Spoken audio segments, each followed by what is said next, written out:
C'est l'un des espaces marchands les plus imposants dans la région du Nord, le marché de Badadi. Un marché situé à 9 km de l'arrondissement de Figuil qui s'étale sur une superficie d'environ 4 hectares et qui doit sa renommée à la vente du poisson frais et sec qui provient de Léré au Tchad et de Kakou dans l'arrondissement de Bibémi. Le marché de Badadi est un marché frontalier, c'est-à-dire entre le Cameroun et le Tchad. C'était un marché qui regorgeait surtout beaucoup de poissons. Quand vous arrivez au marché de Badadi, vous trouvez toutes sortes de poissons fumés en quantité, en qualité. Les gens venaient de partout au marché de Badadi. Et essentiellement pour acheter le poisson, c'était reconnu comme un marché à poissons. Seul bémol, Badadi a perdu depuis ces dernières années une partie de sa vitalité. Avant, c'était grand marché. Il y a tout. Il y a les gens qui viennent de Moundou au Tchad pour venir ici au marché, mais maintenant il n'y a pas. L'activité est déjà réglée derrière trop. Ce marché est en train de perdre sa vitalité d'antan. Le marché a beaucoup régressé. Si vous allez à Badadi actuellement le dimanche, vous qui connaissez Badadi dans le temps, vous allez dire mais qu'est-ce qui se passe?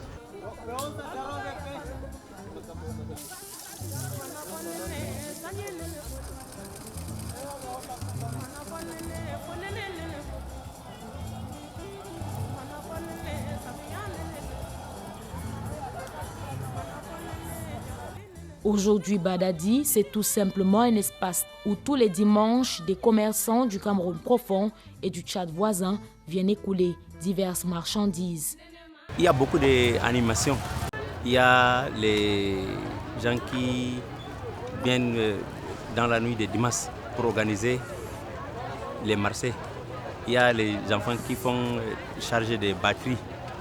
Il y a les mécaniciens, il y a tout ça.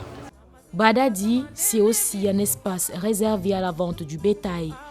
Avec une attraction majeure ici, la commercialisation de ces animaux, les ânes. Voilà, faire 35 000, faire 40 000. Il y en a pour toutes les bourses, 35 000, 45 000.